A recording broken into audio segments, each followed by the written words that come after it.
Oh, what's up? Welcome to the Unofficial Tedeschi Trucks podcast. This is episode number 201, and I am Adam Choit. To follow the show at Tedeschi Trucks Podcast on Instagram. Please subscribe on YouTube on whatever platform you listen to podcasts on. That's appreciated for sure. I'll get out the audio version of this episode later tonight, tomorrow, or soon. Definitely. Patreon.com/TTB podcast if you'd like to support. Patreon.com/TTB podcast. Thank you, Kathleen, Stacy, Troy, Daniel, Mariah, Bo, and Marion. I appreciate the support.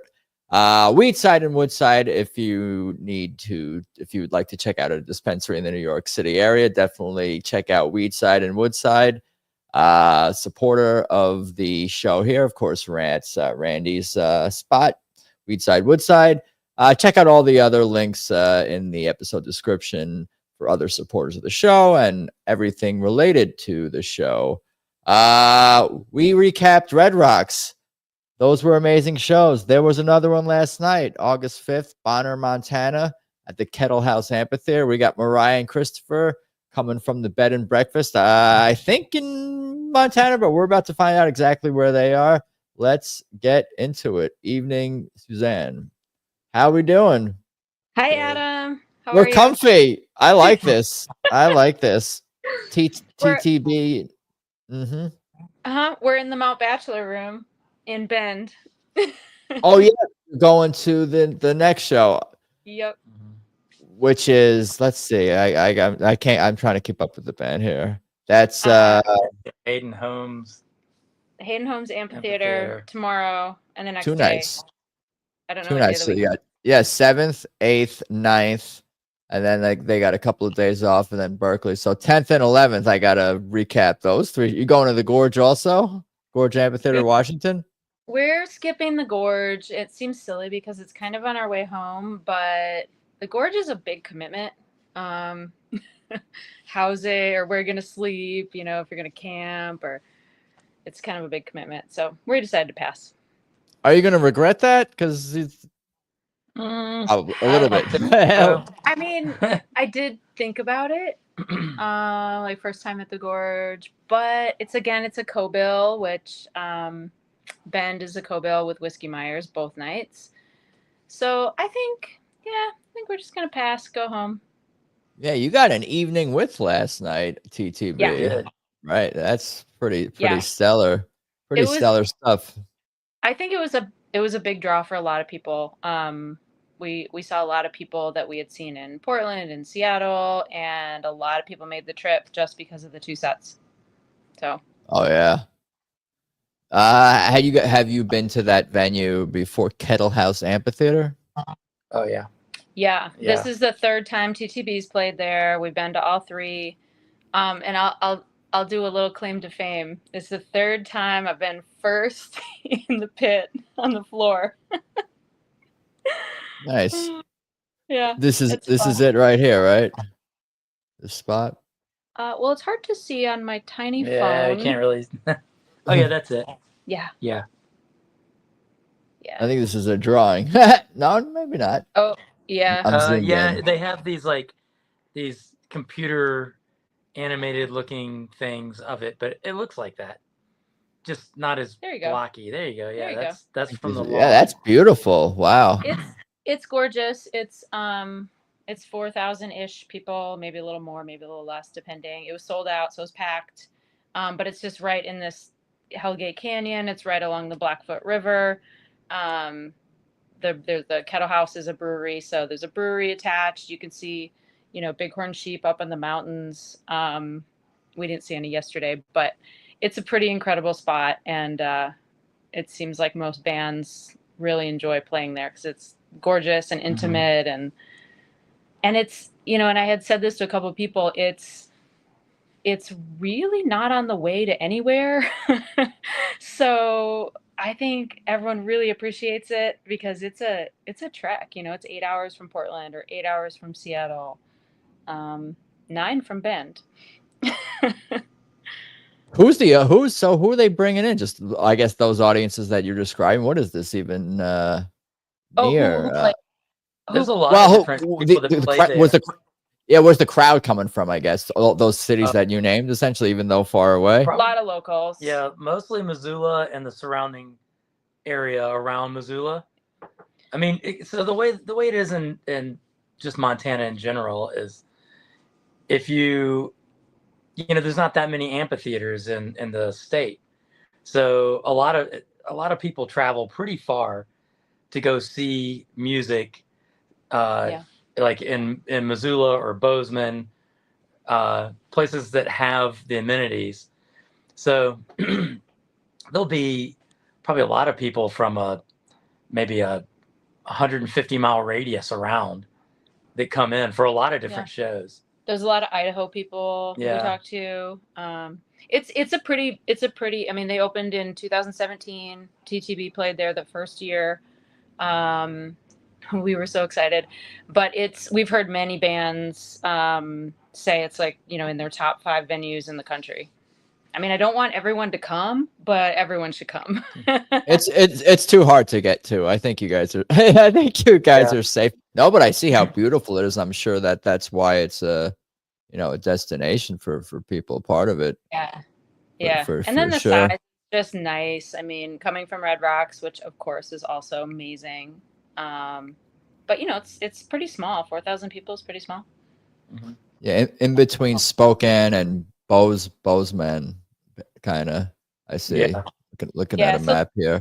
Yeah, so Spokane is 3 hours from Missoula, and Bonner's just like right outside. It's like 10 minutes from Missoula. But Spokane is 3 hours, so you'll get touring bands, and we'll get a lot of, actually, the bands that go to the Hayden Homes, which is in Bend. We'll go to Missoula. We'll see a lot of the same tours. They'll kind of make the rounds. They'll do Eugene, Bend, us.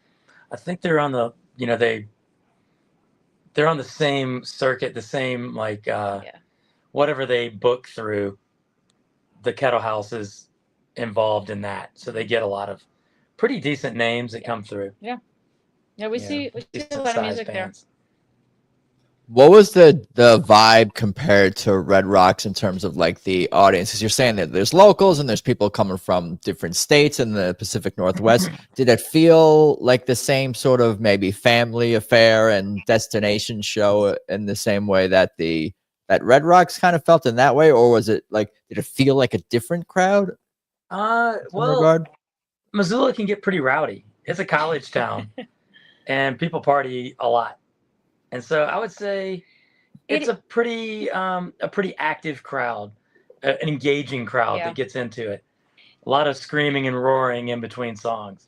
It's super outdoorsy. So, we talked to a lot of people and they went fly fishing earlier in the day, or they went floating, down the river, or went for a hike or whatever. So I think it's, people are fired up, and then, pop into the brewery and then get in line and, just hang out. And so it's not like the parking lot scene at Red Rocks, but if you get there early enough, you can do that in line.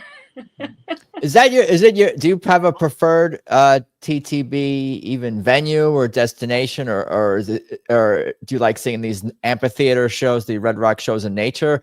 Because didn't we connected at the Beacon, isn't that where we initially met? Which is a very obviously New York City urban environment, very different than the Kettle House Amphitheater in Montana. Do you have a preference, or is it just wherever TTB goes, you guys are going to have an amazing time? Well, Beacon was a bucket list. We've always wanted to go there, and it's maybe it's the opposite of people who live in cities and then they come to the Kettle House and they're like, whoa, this is amazing. There's a river and mountains and all of this. I mean, when I was at the Beacon, I'm like, oh my gosh, this is incredible because it's so different.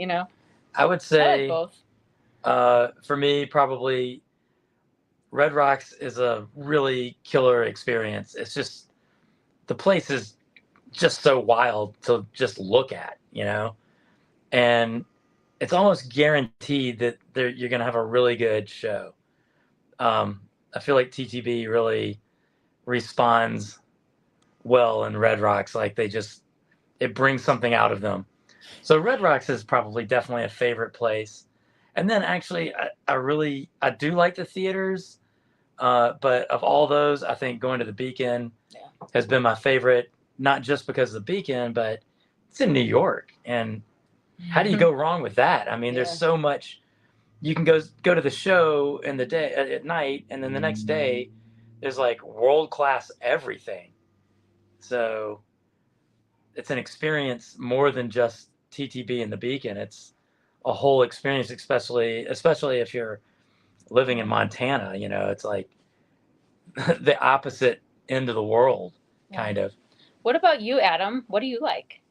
What is my favorite venue that I've ever seen TTB at? That's a good question. I think that, I mean, the Beacon shows for me were special because obviously it's a destination show and a lot of fans and familiar faces. But I haven't really seen TTB at that many venues when I really think about it. I saw them at obviously the Beacon Theater, the Greek Theater in LA. They did the Orpheum downtown, which is indoor theater. I saw them in San Diego at a couple of different theaters, and one like what they call it, like the Symphony Hall Theater, and the other one was on San Diego State campus, that amphitheater. I saw them at the Santa Barbara Bowl, another sort of outdoor theater. You know what I like the most? I mean, this is not really anything to do with the theater or the people or anything. The fact that I saw him at Vegas at the Brooklyn Bowl and it was all general admission, and we were right up in the front, and it was just a what do you call it? Not a bar show, what's the word I'm looking for? The general admission. I guess it's a general admission all floor other than some bar seating. Like that was totally cool to see them in that sort of environment. But I do like the Greek Theater. There's the vibe is good in LA for that. I like the Orpheum too.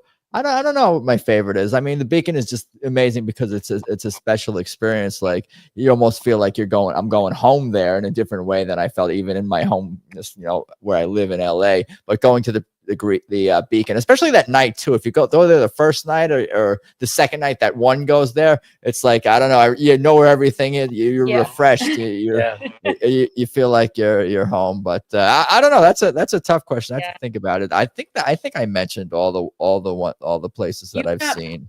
You've not been to the Greek in Berkeley? No, I haven't been up to the Bay Area, not for that one yet. Is it Berkeley or Oakland? It's in Berkeley. Berkeley. Okay, yeah. Mm-hmm. Well, that's interesting because that's right there for you. Yeah, not too far, but they always come down to LA, and usually they do a couple of shows in LA. So usually I hit more than one: LA, Santa Barbara, San Diego, or we'll see. We'll see if I end up at Phoenix as well. I have a buddy out there. I might have to head out there for that one. But no, that's super cool. We could get into the set. Tell me about the recording, I guess, and the process of bringing gear in there and getting set up and that journey. Well, so the venue is very friendly with taping. Like they came before the gate opened, and there's 3 of us, 3 people with taping gear, and they went through and checked all of our bags before it opened.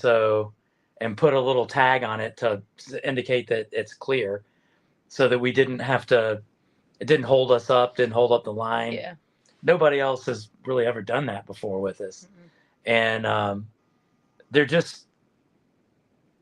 very organized. They're very organized at the place. They're very organized, and they're also very friendly, and the combination just works really well for that. Yeah.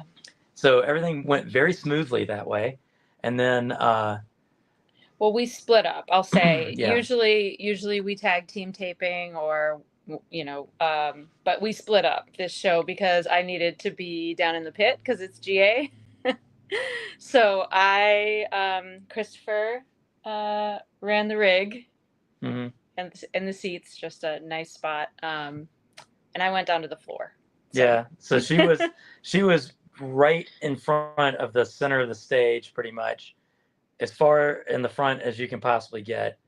And then I was like midway in the whole place, if you want to call it I'll call it a stadium, whatever you want to call it. I was like halfway between front and all the way to the back. But I was in these seats, it's row M, and row M backs up to like a wall, kind of a concrete wall with like a a little partition behind it. And that's kind of right where the sound booth is. We try to get as close as we can to the sound booth. I was a little bit off to the side, but this little partition that's above the concrete wall has spots that I can clamp to and set the mics up on. And it puts the mics like 8 feet off the ground, which is a pretty decent height without having to use a stand. Very easy and convenient. I like clamping versus stand if it's in a lot of situations, because stands get kicked by accident and whatnot, you know. So and Mark Smith's recording is up, and he was just off. We were a little off to the left. He was a little off to the right of center. So it's cool that there'll be multiple recordings for people to listen to. Yeah, and then there was one. The other guy was down in the pit with his stand, and we've done that before. But man, it's like it gets real crowded in there. So you have to like stand, like guard your whole area, your stand and everything.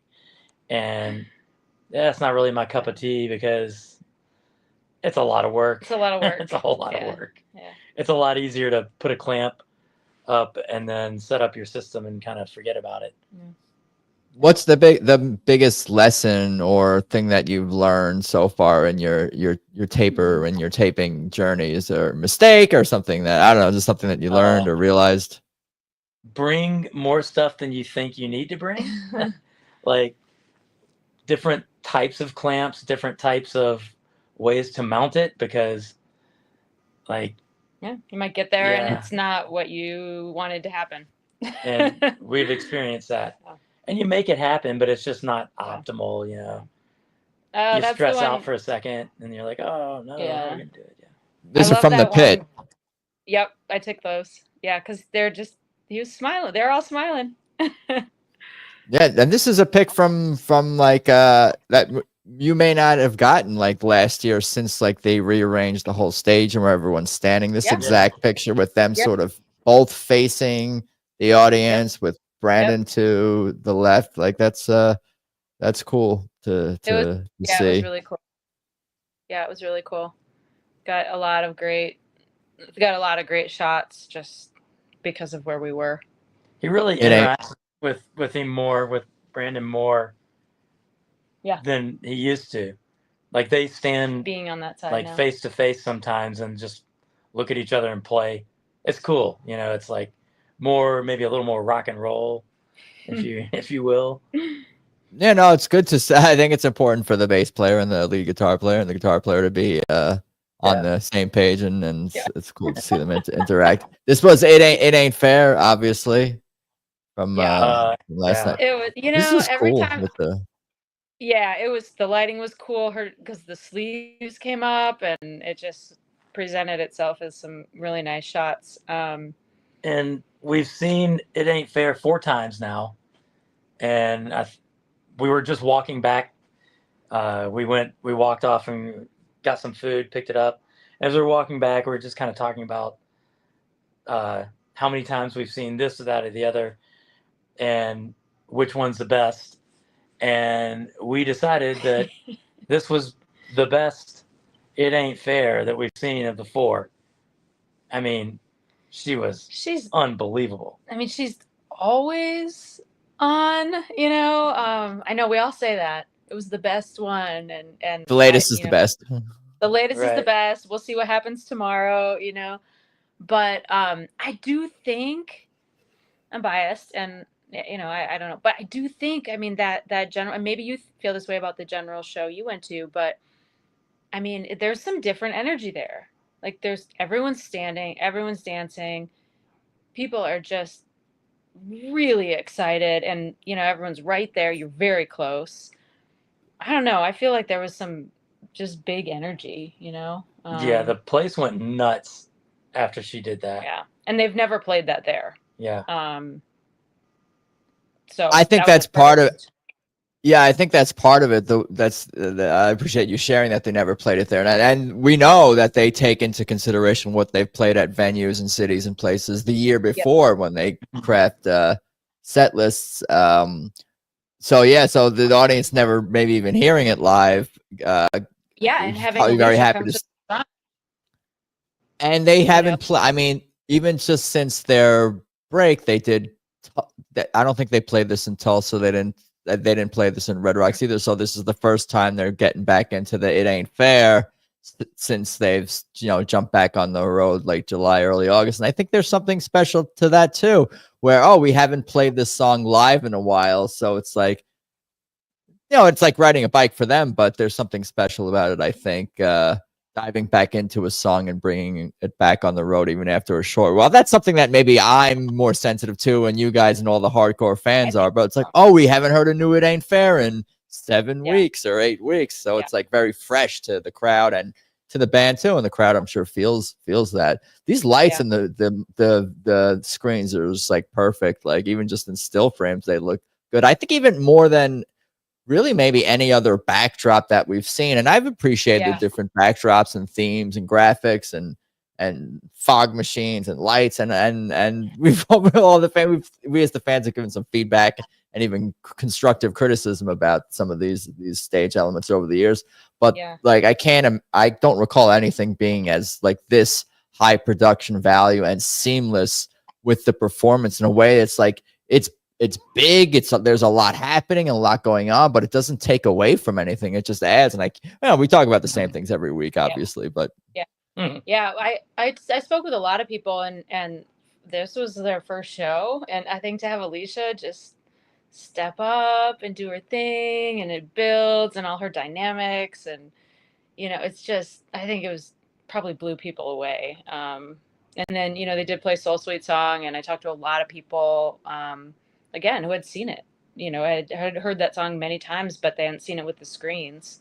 Right. And everyone was just emotional, and it just I think those screens are really powerful. I almost think on Red Rocks, what they needed to do was have a throughout the whole Soul Sweet Song, just have the screens like in the corner, just have it on like the whole time. They actually did it during the Dickey tribute. They had it on like they just had it on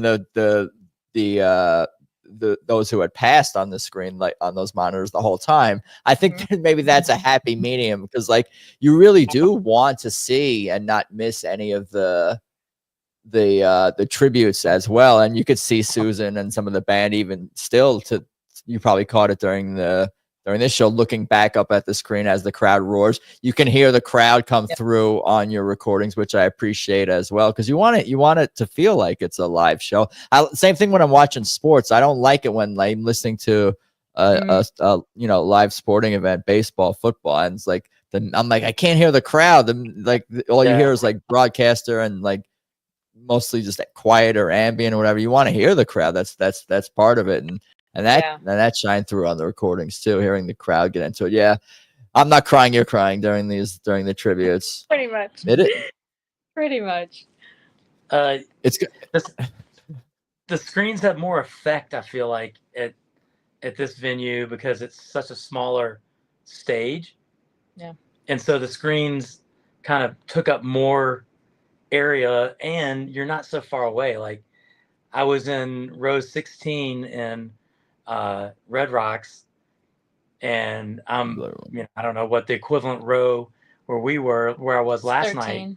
Well, with the pit, and it was still like so much closer. I'm so much closer than I was in Red Rocks, and so you can really see the detail on the screens more. Everything just looks. Yeah. I don't know, the whole thing. The lights had more effect. But it engulfs you. Does it engulf you? Does it engulf you almost in a way? It doesn't really engulf you. It just has more effect. I mean, I felt like it was more emotional, kind of, especially with like Soul Sweet Song. It was, and they play all the people that they've lost on the screens, and it just hits you a little harder, I think. Yeah. Maybe it just felt more intimate. Yeah. Yeah. And where I was, I couldn't even see all of the screen. So I actually saw some people's pictures from, just in the seats or in the lawn. And I was like, oh, I didn't know that was happening on the screen. It's like, I just couldn't see it where I was. Yeah. Kirka in the chat here joining late again, but it looks like y'all are in Bend already. Bed and breakfast in Bend. Is that all accurate? That's that is accurate. And we'll see. 2 more coming. We'll see Kirk tomorrow. Yeah. Nice. Yeah. We can get it. This is it right here. Right? The set list. Crazy crying to my duelic word. Feels so bad. It's so heavy. Ain't that something? Future Soul, Keep on Growing, Made Up Mind. That was set 1. Set 2, Playing with My Emotions, Let Me Get By, State Trooper, Part of Me, Devil Be Gone, Soul Sweet Song, It Ain't Fair, Idle Wind, Space Captain, I Want More, Bex Bolero. Like that, this is why this band is so awesome, because you both went to Red Rocks, and I was digging in on the Tulsa show, talking about that, and you're still getting like newer things and different things, and I Want More wasn't, and Bex Bolero was not played at Red Rocks. It Ain't Fair. Devil Be Gone, only the 2nd time ever. Playing with My Emotions wasn't played at Red Rocks. Feel So Bad wasn't played at Red Rocks. Like so many unique things to every single show. But I'll let you guys tell me about the music. You can jump around. We can talk about recording. I mean, I really enjoy hearing. I thought we were gonna hear Moon. I really did. I really thought we were going to. So it's the only one we didn't hear. But yeah, I of course thoroughly enjoyed hearing the new songs, and we've talked about that. So that was I'm looking at the set list. That was awesome. Starting with 2 new ones. That's new. I can't recall that being a thing at a show ever. Just to actually beginning the 2 shows they're bringing the show with 2 new ones. They started shows with I Am the Moon songs before. Many a show may have started with Here My Dear and To Fall In, or at least those 2 songs back to back early on somewhere. But this is cool. They're really leaning into it, and I'm here for it. Like every single one is growing on me just more and more. Yeah, I think so too. Or that's how I feel too. And Susan said, oh, hey, we're playing some new songs. We're slipping in some new songs in the sets, and our record's coming out next year. So I know we talked about that. So definitely next year, which it's kind of cool. Yeah, I heard that you heard that on the recording too. She did. Yeah, she was talking about it. I'm like, okay. I wonder if we'll get any. Well, what month is it? August, September, October. But they don't have dates for that far late into the year. So we might not get any new songs, is what I'm saying. That might be surprising if we get 1 or 2 more new ones this year. This could be it. But we've gotten what, 5 or 6? Yeah, 5. 5. I mean, I could see them bust out something new at the Gorge.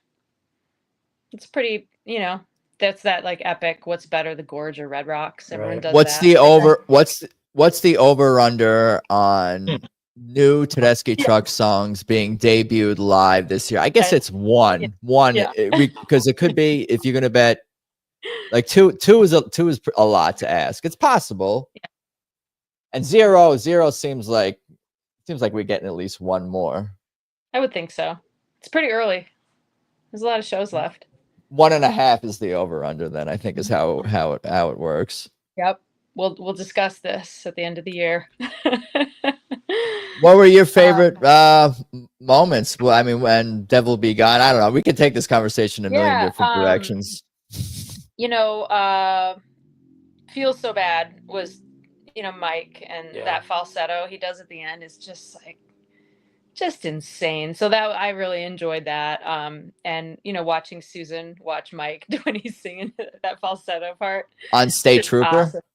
Awesome. Feel So Bad. Oh, it feels so bad. There were some high pitched notes on State Trooper also. Yes. Yeah. Some little screams. But yeah, Feel So Bad is awesome. Yeah. So I thought that was really fun. And It Ain't Fair. And then I'm a Space Captain junkie. I mean, I just heard like 2 notes and I'm just bouncing around at the front. I didn't think there's any way we were going to get another Space Captain after Red Rocks. So I was pretty darn excited about that. And Emmanuel was it Keep on Growing? Well, he played on that. Well, yeah, that. Oh, he had a great solo on Keep on Growing. Yeah, I want to go back and listen to that again. That was something. It's something. Melody and power and emotion, and he had that was brought a lot to that. And that's not a song that they always do like a trumpet solo. I don't think it's the first time, but that's also Derek just being Derek. And well, I guess I don't know where the idea, but it just seems like he has a good sense of when to switch things up to keep things fresh. Because it's like, I don't know, I'll be forthright. It wasn't. I clicked around your recording, so I didn't listen to it from start to finish. I jumped around. I'm like, I got to hear "Devil Be Gone" probably first, and then let's see what else I want to hear. Let Me Get By, just whatever I'm feeling at the moment. Yeah. So, "Keep On Growing" was one of the last ones I heard, and of course, it's awesome. Like every song in this damn set list is, and nothing is mailed in with this band, but that trumpet solo definitely caught my attention. Yeah, it stood out for sure.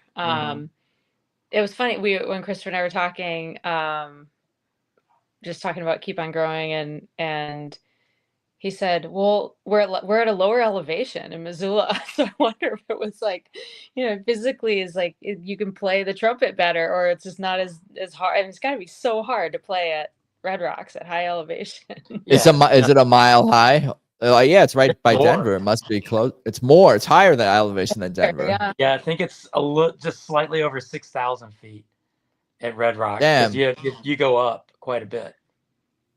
I don't remember. I was in Denver when I was like 16, my teens with my family. I don't remember having any issue like breathing or I wasn't performing anything. I wasn't exerting myself other than walking around, but I don't remember having an issue. But I know it's definitely it. Yeah, all the altitude, obviously. Yeah. And I didn't even think of that. They've all been there, and but he's using of all the instruments, all the horns. Yeah, it's all your lungs, so it seems like they would be affected the most with the altitude. What about the drummers physically exerting themselves? Falcon and Isaac. They're exerting themselves also. We got to fly in. They flew in. When did they flew in? Probably not that much. They came in and probably not that much earlier, a day or two. I would imagine enough to get. Yeah. Well, it affects everyone differently. Sometimes I'm like zipping around the stairs. I'm like doing great, and then after the show, we were like, "Oh, I'm kind of tired." Yeah. Speaking of tired, I was gonna say. Speaking of tired, like seeing Space Captain not. As an encore to finish a show, I almost would wonder if they like feel like they're it's like Pavlov's dog or whatever. Their bodies and minds are so used to it ending a show, so when they play Space Captain, they're like, "Oh, wait a minute, that's not the end. We have to do one more show." Just like out of habit, like think that that's the end of the show, because it's a big powerful song that like. That we're like just as listeners are emotionally invested into, that it's kind of almost like a little bit not exhausting in a bad way, but like it's like, wow, I can take you take a breath at a deep breath at the end of the song. And it's like, nah, they got to play like one more, or at least their encore. But that's cool. That's how they keep things fresh. Obviously, just rearranging things in the set list. Obviously, beyond arrangements within songs. Yeah, it's a good band. Yeah, they're pretty much on all the time. What? Yeah, do you want to talk about the "I Want More"? Oh yeah, let me pull up more of the set. The guitar situation. Oh yeah, something. Not exactly sure what happened, but something happened with Susan's guitar on "I Want More." She was supposed to do her solo, and it was kind of like the sound cut out, so there might have been like something wrong with one of the volume pot or something. And Derek was pointing to some people off on the side of the stage, like telling them that something was wrong. And so one of the guys came out and brought the Les Paul out. She had a telly, and so he just started soloing during that part to cover, and then she had to tune up the Les Paul because it's it gets cold really fast when the sun goes down, so everything's going out of tune constantly because the strings are contracting because it's cold and getting colder and colder, so nothing ever stays in tune outdoors. So she had to tune, so he kept doing so it's covering for her, and then she hopped on and it was all good. But yeah, so there was a little glitch there. Yeah. Not sure what exactly happened, but something. Yeah.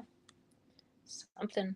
But it's kind of cool. You can listen to it and hear how he's just buying some time. Just buying her time. Buying her time. Yeah. I would say, let's see, some definite highlights for me. It Ain't Fair was huge.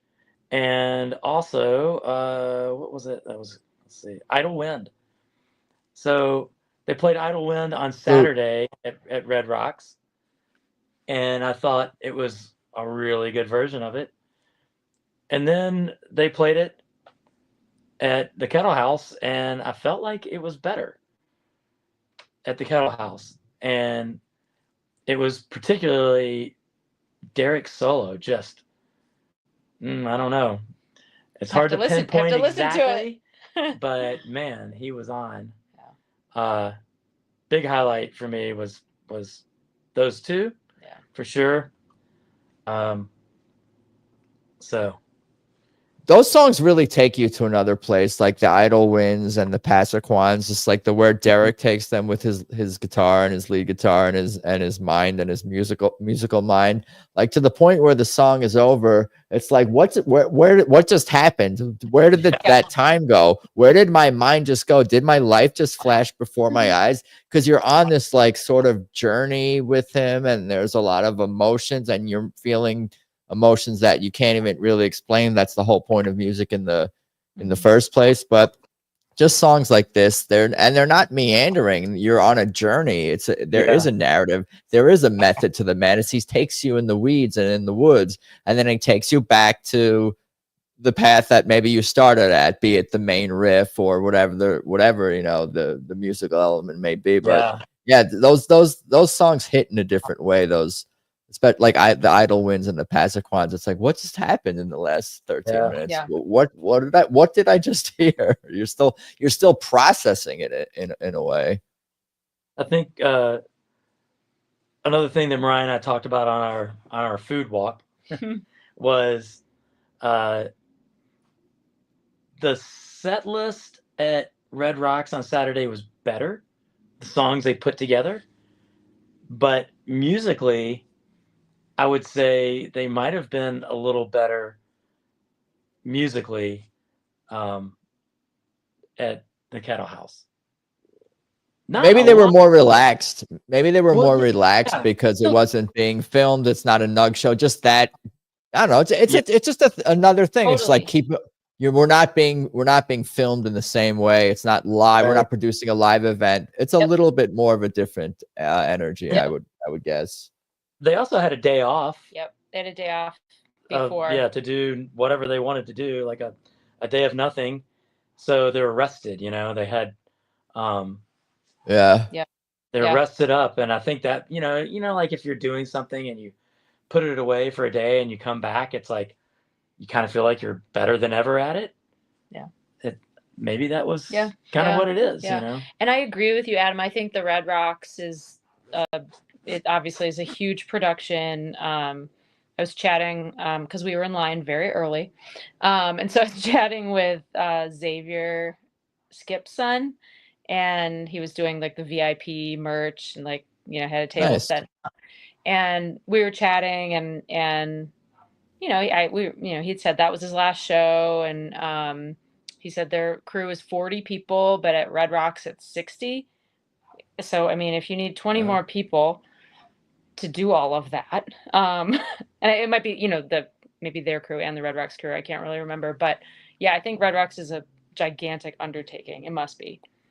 It was worth it. It was great. Yeah. The Nug streams keep getting better and better in a lot of ways, and I think they listen to feedback too. Maybe I just have a feeling, but just the direction of it to capturing what you would want to see while you're listening to what you're hearing, and enough of the atmospheric shots and the drone stuff we talked about a lot of this already. I agree. I think they were they're getting in there and getting different angles with the drummers and the horns. Like, I agree. I think it's just super cool what how they've grown.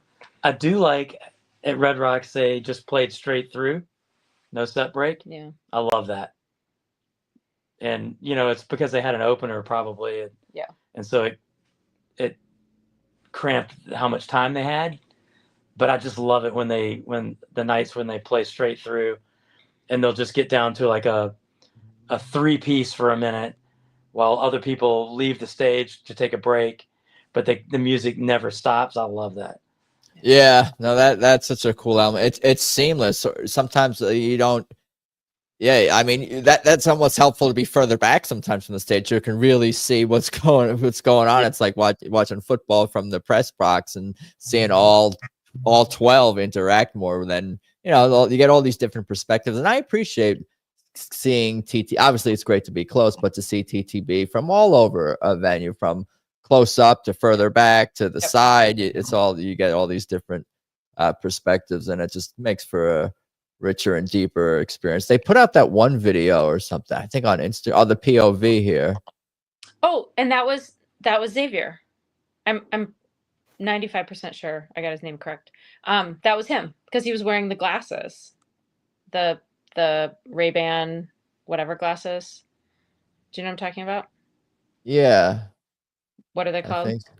Wayfarer. Obviously, yeah, the Wayfarer. With the filming business. Yeah, this is it right here. This one. And he said, "Oh, did you see that?" And I said, "Yeah, that was so cool." He said, "That was me." And he was wearing the glasses right then. And I was like, "Well, that's so cool. I obviously know nothing about them. It's so cool."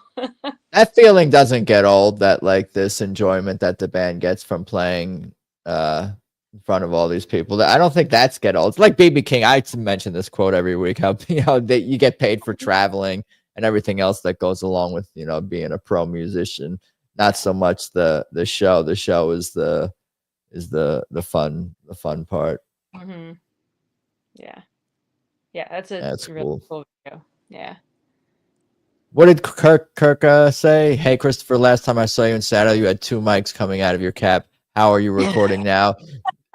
On a clamp, not a stand. A stand people trip on. I caught some. I'm paying attention. Well, okay, so we're not sure what we're going to encounter in Hayden Homes for it. So I brought a stand, a clamp with an arm, and I brought the hat just in case. So he might see me with a hat again. You never know. I hope we don't have to do the hat. I went to Jimmy Kimmel taping when TTB played. Was it Summer Concert Series or whatever? This was a few years ago. And there was a guy there who I had connected with, and we were talking, and he had microphones in his hair. I think he was hiding them. Oh yeah, because he was doing a stealth recording. Oh yeah. Yeah. Yeah. We don't do stealth. That's the one. Like, we only do anything that we have permission to do. It's less stressful. I get that. Yeah. It's stressful enough to get your bag in and convince people that we do have permission and the band okays it, and if there's no video, it's a whole thing. It's a whole thing. Yeah. Gotcha. But it's mostly just the venue that it's up to, essentially, when you until you're across the finish line. It's on the venue. It's not both. The band or crew. Obviously, they don't care about tapers. Yep. Yeah. It's both, and then the venue hires out security, and so the security doesn't know, and then and they're always like, "Hey, you can't do that." It's a thing. You get there early. You've got some maybe some emails or names in your back pocket in case you need them to radio someone. Yeah, you have a system. It's like a 90% chance, maybe 95, that the first thing they say is, "Oh, you can't bring cameras in." Yeah. And we're like, "Oh, there's no cameras." And then they look at you really like funny. And then they don't like the stand. Yeah, and then the stand is like, that's a no. That's a no. Yeah, it's like, is it a weapon or is it like, what is that thing? It's all folded up, and it's just this metal object. So I guess it does look kind of, questionable. Like, what's going on? But it works out in the end. Yeah. Is there a comprehensive list online of venues that don't let you tape? I feel like we should. I don't know. Just there is on the peer pressure them, bully them, cyberbully. Like like the taper chat or taper. I'm drawing a blank. Not that's the Facebook, website. The website. Is it taper chat? Anyway. Yeah, I've got it on here. There are lists of, trying to keep track of venues and people to, things to say, people to talk to, band, all the things. Taper Yeah, section. you guys. Taper Yeah, section. you're engaged with the community. You get and within the taper community. We've mentioned a few names in conversations that you guys have connected with. I mean, when you were first starting, especially. Oh yeah. Yeah. I hope you're getting joy out of doing the recordings, so and it's not. So the pain in the ass doesn't outweigh the cons. Don't outweigh the pros. No, it's fun, all. and it's it spices it up a little bit. And I've always been like I'm not really into really packed crowds. I just don't really like that, and so always being at the very front and having to fight your way with your elbows and all that stuff. Mariah's really good at that, and she kind of excels in that world. And I like to just taping gives me this easy way of saying, "Oh no, I got to be back a little bit back here and relax and not be competitive." Everyone finds their place in this TTB world. Sometimes even logistically, geographically, spatially. We all kind of you got your guys who are dancing at side stage. You got people who got we all want to be up front first. Row triple A, double A, or first row A pit, obviously. But some people collecting posters and shooting photographs and videos and audio. Some people running their mouth about this band all night and day. We all kind of find our place in the community. Even you guys, it's cool to hear these stories. Yeah, it is really cool. Another cool aspect that for this particular time was having the Flams with us. Oh yeah, let's David and Ann. Yeah, he would be here obviously if there was he's on a boat that somewhere where there's no Wi-Fi, there's no signal, there's no phone signal. So otherwise he would be telling us about his first because this is a new venue for him, and he's well over 100 shows I think at this point seeing TTB. So we had a great time. I was the runner because for the group to get down to the front. He said he's never been to a GA show. I mean, he had done festivals, but not been to a GA show with a pit. And so we were there super early, in line and first, one of the first. We had it all, on my strategy of getting in there first. And I got down there and I was holding the spot. I asked him where he wanted to be, and he's come walking in, down on the pit. He was so excited. It was awesome. Yeah, that's right up his alley. To be able to stand and dance. 95% of the people I think I've spoke to are probably standers and dancers or whatever. On this, I don't know if that's a coincidence or what, but yeah. We had a good time. We got lots of winks and smiles and waving and from the band. You mean? Oh yeah. Yeah, they know you guys. It was so fun because we're all right there, and obviously they know the Flams, but I mean we're all just right there, and you know how it is when you're getting the winks and the nods, and there was an adorable 10-year-old next to us they were actually that we all got in together, and she got Derek's slide at the end. It was great. They gave her 2 set lists. She knew all the words to Made Up Mind. It was amazing.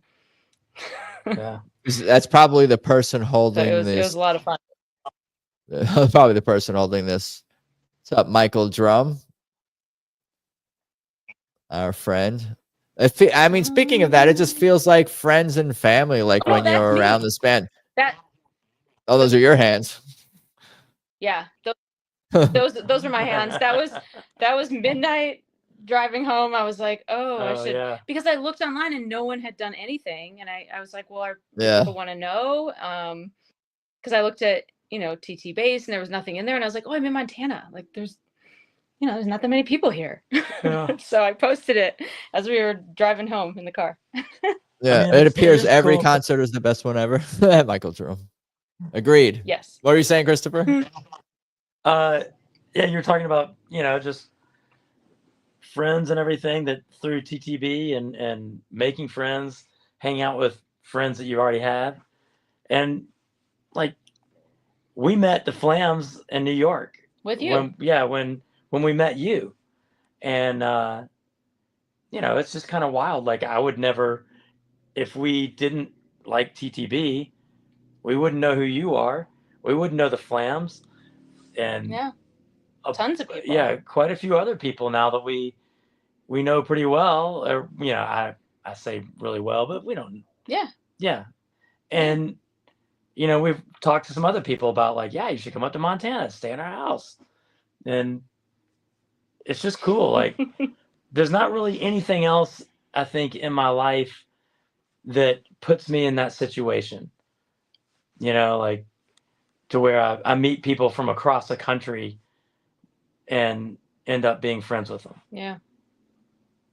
No, it's cool, and it's like I think what makes it special in a way, it's like I imagine I'm going to see my friend's band at a local bar or something, and we know each other and we have this history together, and my friend's band, they're giving us looks in the crowd, friends in the crowd while they're playing, and it's meaningful because the music is cool and because we have this past and we know each other.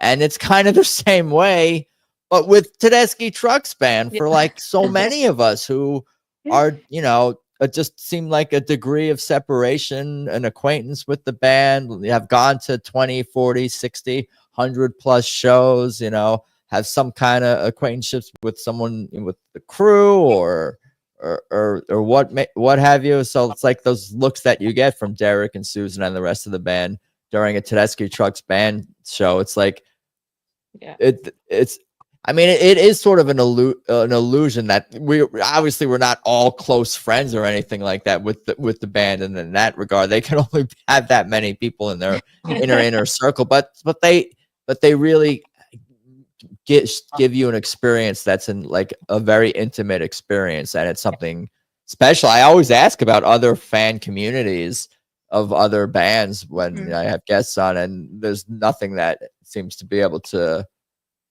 be comparable in this way. Yeah. That I don't know. Goose fans seem pretty tight. Yeah, there's some tight Goose fans, I'm sure. Some of their pages, like. But we've been tight. to 1, 2, I guess just 3 Goose shows. Yeah. But we've been to 3 of them. By the time, I don't know, I would say it's easier to make friends at TTB shows than Goose shows. Oh, yeah. Like, we haven't really made any friends at a Goose show. We talk to people, but, it's just, there is like a little difference with TTB. It's different. And maybe it's just because it's an older crowd and people are more relaxed and easier going because they've just lived more life. I don't know. I mean, I have no idea what I'm saying. But yeah. It does seem more relaxed, I think. And maybe, maybe some of it goes all the way back to like the Allman Brothers and like that whole scene from way back when it was more loose and easier going, and it kind of carries through with TTB, and it's not, maybe that's part of it. I don't know. I think just so many of the fans of TTB know that the music is priority. TTB prioritizes the music, and so many fans who are at Tedeschi Trucks Band shows, it's not their first one. Maybe more than half. Maybe I'm pulling that number out of my behind, but it's definitely a good percentage of people are, big fans who are there. So your starting point is like this amazing conversation already about this band that's deeper than, I am a fan of 2 or 3 of their hits. It's like, no, we're all kind of like appreciate this on some deeper level and realize how unique it is, and where else are you going to see a 12-piece band with horns and 2 drummers and harmony singers and who are doing, you're getting Allman, like we've talked about, all the elements that make up TTB are totally unique. And if you've listened to this band for 2 weeks, a month, a few months, and you're falling in love, you're gonna get all of these things right away. And those are the types of people that are there versus like maybe some of these other bands. It can be a bit more, your entry point can be maybe a little bit more superficial or something like that, if that makes any sense. Yeah. Yeah, it's possible it's more about the party at some other bands also. It's the scene. Yeah. Definitely. Not that that's a bad thing. No, it's not. No, not at all. TTB is a more expensive party for sure. Yeah. So there's there are pros and cons to that too. We've talked about some of those elements, whereas we will love to see better prices and more general mission and more catering to maybe young people, however that may look. But more merch, all the demands. Yeah. Don't make it too popular though, and not keep it intimate. You still have to keep it intimate. You have to, I think there's probably a lot of that. If we're having these conversations, I'm sure TTB and their team are having these conversations, that push and pull versus like, I guess that's any sort of push and pull and debate and inner and outer struggle is like, the whole artistic creation and expression versus commercialism, and where do those meet, where it satisfies everyone, and existing in the real world, it still have to exist in the real world. Yep. What a show. Yeah, it was good. It was great. I can't wait for him to come back. Yeah, we got Kirk's asking about Alecia. Yeah, we got It Ain't Fair, so she's back in front and center. I love to see Susan singing harmony with Alecia on lead. That's always special. There's something, I think there's something unique about that, even for TTB. It's like a subtle show of humility, I think, even on Susan's part, to let others, they all share the stage and she's doing that all along, but with another female singer in the band, especially letting Alecia do her thing. And they both have their own unique tones and voices and styles, and that that they bring to the show. So it's cool to see. Alecia, bringing Alecia in the band was a smart move. I'll never stop talking about that. 11 just feels it's an odd number. Is there a song? I think there's a song that Mark Rivers does at the front of the stage. Is there? He used to do. Show Me with Susan. Yeah. And the James Taylor song that they do in the other style. Fire and Rain. Fire and Rain. Fire and Rain. He comes up to the front for. They should do that one more often. Yeah, I think I've only seen it once. Him come down to the front. I would like to see that. Yeah. I'm just gonna put that out there. If there's another demand. Anybody that's engineering the next show that we're gonna go to. Fire and Rain. Is that what you just said? Just mark down front. Just mark down front. Yeah. Oh, just mark down front. Okay. Doing some song. Wait, there's another song he and Mike would do. He and Mike would do together. So yeah. Show Me? No. No, it wasn't Show Me, but that too. It's been a while, so it's an older. Yep. Song. It's not a, like before I Am the Moon and everything. Yep. I don't know. Yeah.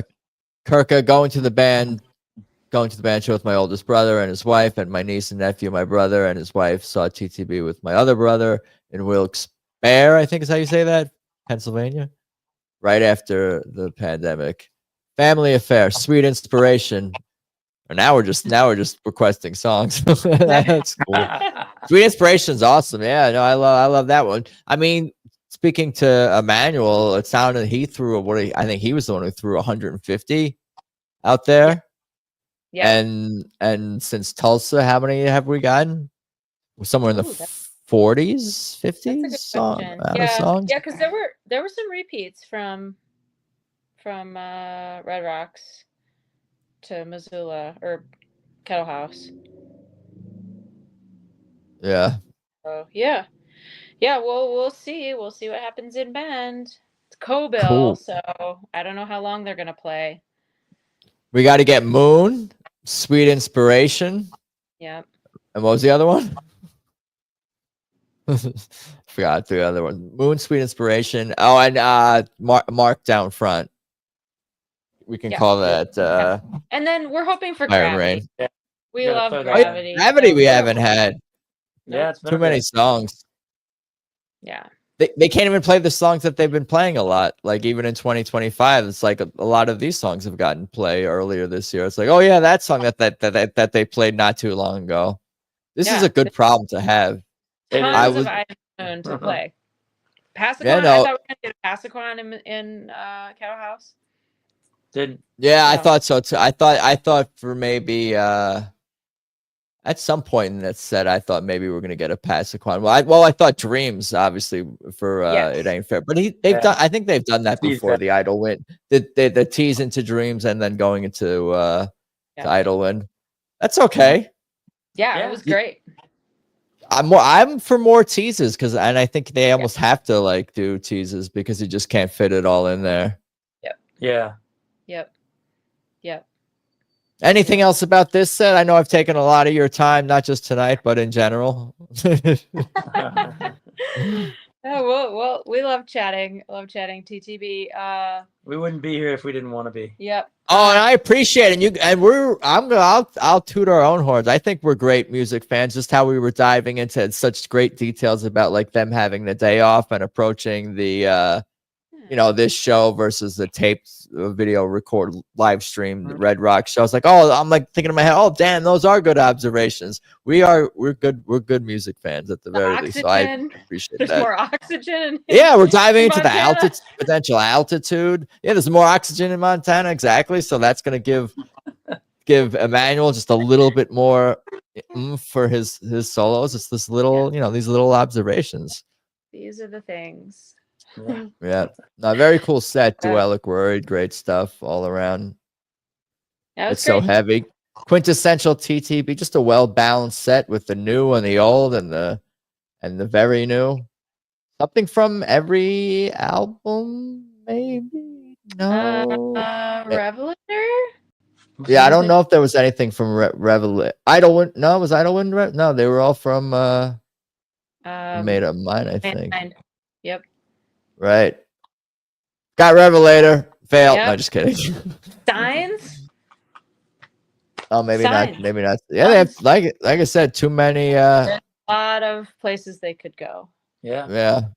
Too many choices. Yeah. 150.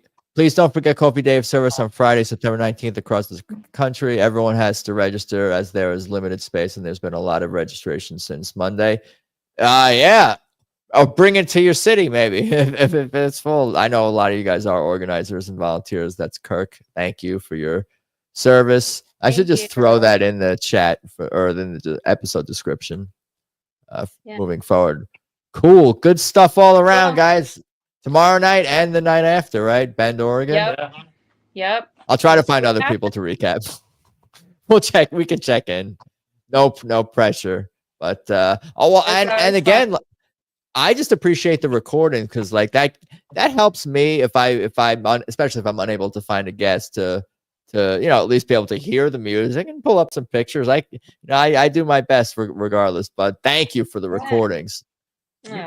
Means a lot. Super cool. Thanks for listening. Of course.